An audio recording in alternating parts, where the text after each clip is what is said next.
Hey, this is David Waters of the Waters Project. You're listening to the Brutally Delicious podcast, and a great place to be. And support them. And thank you, peace and love, really. And listen to music; it'll heal you.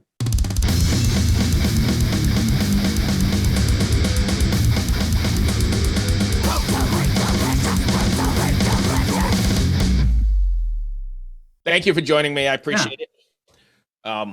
Let's talk about. I'm a little. Go ahead. No, you go ahead. You go ahead. Let's talk about David Waters and the and your project here. What do you guys? Okay.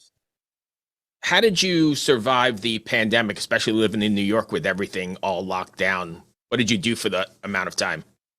Well, the band kind of had to go into its little bubbles, so to speak. Right.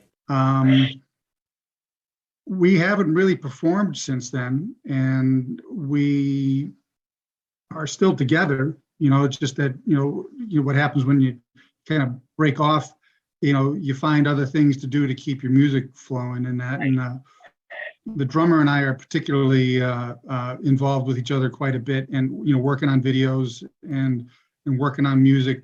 We were very active recording, in the city, and that we finished up actually the video and the soundtrack or the music for that song. It's What You Do to Me, with our engineer, and that was a lot of, and with the bass player, and that was a lot of fun. Trying to get past that first. I'm sure everybody knows that feeling, that first initial like shock and like don't go out at all, and then being in a studio, everybody with masks on and that. So we still managed to get stuff done. I also have a little pet project where I do a lot of solo stuff, solo acoustic, to kind of get that those yah-yahs out. Right. And my last show was The Bitter End on March 14th, a Saturday, and two bands canceled. They gave me basically 2 hours to fill because they needed to fill some seats. Right. And there was a good crowd there, but it was a really, really scary place to be. You could just feel it in the air. I mean, the city March 14th, because that's basically it was closing down. But so we kept busy, and I'm working on music all the time. Is it going to be weird when you're finally back out there and playing again? Are there any nerves or any kind of apprehensions about? Big time. Yeah. Yeah. It's not the same. It's. I'm sure I mean, whatever side of the aisle you're on, as far as COVID or masks or pandemic or whatever, it's just not the same. It will be different, but hopefully it'll be better. We hope to get back out soon, but there's the whole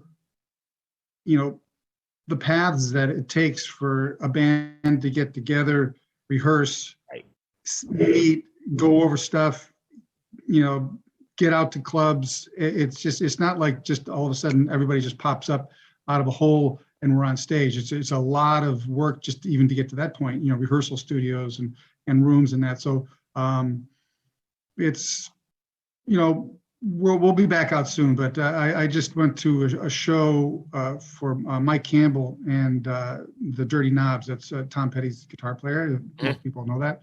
He's got a side project, the Dirty Knobs, and they just played at the Brooklyn Bowl, and that was actually a week ago, I think Wednesday, and that was the first show I'd been out to, except a couple of little things that I did where I performed, for benefits for people, solo acoustic. And it was 1,000 people. Maybe it was totally sold out, and it was a beautiful thing to feel and see everybody together.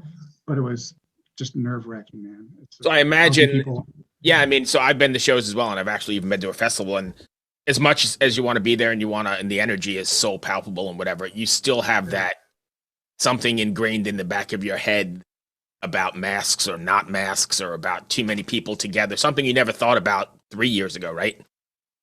Yeah, it's this might be kind of a weird analogy, but pre-AIDS, post-AIDS, yeah, sexual revolution, was just a blast, in the 70s and 80s, and then AIDS came along, and then the awareness of other things, and that really kind of had an effect on people's single social life. Not to kind of boil it down to that, but and this has, I think, has kind of the same thing. It's like you go out, and what, again, no matter what you believe, you're still taking your chances, and I mean, I'm fully vaxxed and boosted, but it's, we all know what's out there, so it's you just got to be aware. And it's a pretty strange time, I think, too, because music is silly, but the soundtrack to your life, right? You can track, you listen to a song no matter what it is, and you're automatically like transported back to, oh, I'm 13 and sitting in high school, and I remember hearing that song. So it's going to be weird, like the stuff that's coming out now is going to be sort of connected to this whole weird thing we've all gone through. Yeah, absolutely. The amount of creativity and the unification, through music and all the arts that has come out of this is really just starting to unfold. I think, you're seeing all these projects, all these new bands, all this creativity that's come out of it. And the records are just being released now. Just, hey, we did this on during the pandemic. So all the stories are going to be tied back to this time. Neil Young just posted something. I saw it on Instagram or something like that, and I'll have to paraphrase it, but he was basically saying the '60s and that whole era of politics and war, and the music that came out with it, '60s through the '70s. He said that was a very important, special time where music unified, a base of thought and humanity, and brought people together, thinking that they could change the world. Right. And whether it was protest songs, or I think of Ohio, their song about Kent State, or just anything like that. And he, of all people, I think, could really nail that topic right on the head, sure, and make it make sense. And I also think there's going to. Good. Sorry. I also think there's going to be, we've talked about it a lot on the show. You mentioned it, an artistic renaissance, not just in music, but in art, because everybody, like you said, has been locked away for 2 years, honing their craft and perfecting it, and really digging deep. And I think now that we're sort of on hopefully the upside, we're going to see an explosion of arts everywhere. I absolutely. And whether they're honing their craft or just simply trying to find, a way to focus their energy, whether it's, learning to play a kazoo or right, or writing, orchestra, music or whatever. I think within that, even with the first 2 months of the pandemic, or even through the summer of 20, it was amazingly beautiful to see all these people, a lot of my friends, sitting in their living rooms or in their bedrooms or their bathrooms like that with an acoustic guitar, singing a song they just wrote about this. I have 2 or 3 of them that I wrote just within 2 weeks. That was just an emotional response. And sometimes that's not a honed emotional response. It can be rough. You should listen to somebody else I wrote. But it's just, it was a need to connect and communicate. I 100% agree. So what's it like being, or did you ever imagine you'd be in the business this many years later? I think I'm reading your bio. It's like 40 years, right? That's a long time.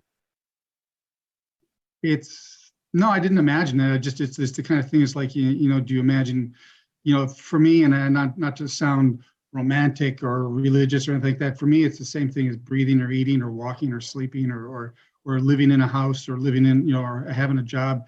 It's just, it's something that, I just do. It's not like I choose to do it, or like I think I'm going to continue this for a little while and see where it goes. It's just, regardless of whether I'm, successful or opening up for the Stones, wow, that'd be nice, or just writing music for myself. I was actually talking with a very good friend of mine, and we've been in music projects and bands together, but we're kind of like brothers in arms.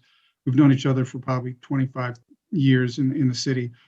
And he's the same way. We're cut from the same thing where, and I was saying to Mark, isn't it amazing that we're still doing this? We're still writing, we're still creating, we're still recording, we're putting out videos just because we want to and we have to. We get, whether it's successful or not, it's still going to come out. So yeah, I'm happy that I'm still doing this. I'm happy that it still comes to me like that. To that point, I think, and I'm the same way, maybe not playing in bands, but I think once music gets a hold of you and gets in your bones, it ingrained itself in your DNA, and there's no way out of it. I mean, it's a life sentence, if that makes sense. No, it is. It is. I'm just really thankful that it's, I have this. Right. Some people have sports. I was good at sports, but it just wasn't my thing. Some people have painting. Some people race cars. Some people like to walk or jog or whatever. And this is just what's, in me. I've been connected to it since my dad would, play his guitar to me when I was a little kid, when I was going to bed. Some parents read stories to their kids. My dad had this plastic guitar and he played that, and I thought it was the best thing in the world. So it was like, so it's kind of just, what I am, at this point. So, and I accept it. That's, yeah, 100%. So let's, I'm reading your bio again that they sent over. The thing that strikes me the most, besides your playing and the music, is how in the world did you end up playing for Peter Max, and what was that like? Oh yeah, that was amazing. What a brilliant artist. And again, my friend Mark, we had a number of formations of a band, but this particular group is called Dusty Wright, and then we make up some silly thing like in the Zookeepers or something silly.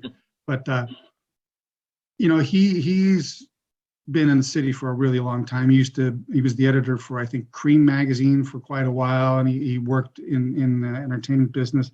But he's a very, very talented, blessed guy. And he just called me up and he says, "Dave, we got a gig, playing at Peter Max's party." And I was like, "Are you kidding me? Really?" So he says, "Yeah." So it was in his studio, his art studio in the city. I forget where it was, in the 20s, I think it was. And it was a benefit actually for cruelty to animals. He's very big into that. Mm-hmm. And adopting pets and just that whole very, very cool world.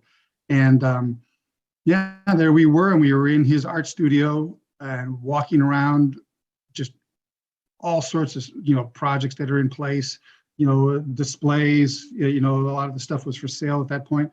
Just seeing his process, being performing for it was a pretty elite kind of group of people. It wasn't a huge party. It was very intimate, maybe 30 or 40 people. And being in that environment, it was just a mind blower. It was just really, really cool place. Yeah, I imagine that's pretty amazing. And meeting him, seeing him walking around, it's like just that whole world was like, God, Yeah, that's crazy. All right, so David Waters, what do you have planned for the near future here? Are you going to stick with the single model and drop a new kind of business model, a single every 6 weeks or something, or are we putting together a record? Yeah, it's there are, I think, mindsets and strategies or game plans. You have to have a plan. Some of my plan is just more organic, like I have an urge, write the song. I have a production person that I create the videos with, and oddly enough, it happens to be my little brother, but he's just a fantastic, he's a CAD designer, computer aided design. And he actually is the mastermind behind the videos that we've been putting out. So we're working on a new video called Boy. That's going to bring people to tears because he couldn't even get through it without crying, because it's a very sentimental song. Yeah. And I mean, my music comes from just personal experience and very relation and human, interaction. I've never been one to write from like, I got on the bus today and I went down the street, and there's nothing wrong with that, but I'm not a storyteller in the sense that I make up character. Everything is just right from, the world. But we're gonna keep dropping singles. Like I said, I got this, it's almost like a dual trains going down a track. I've got the Waters Project stuff, which is the full band, and more, what's deep in my heart in that sense, which is that real aggressive kind of rock, big, world, thing that you'll hear on It's What You Do to Me, or some of the other videos we have. And then I have a very intimate, kind of more acoustic side, more solo side, that I write. This just, I know doesn't, fit the groove of this band. So it's the next single and video is going to be for this song called Boy.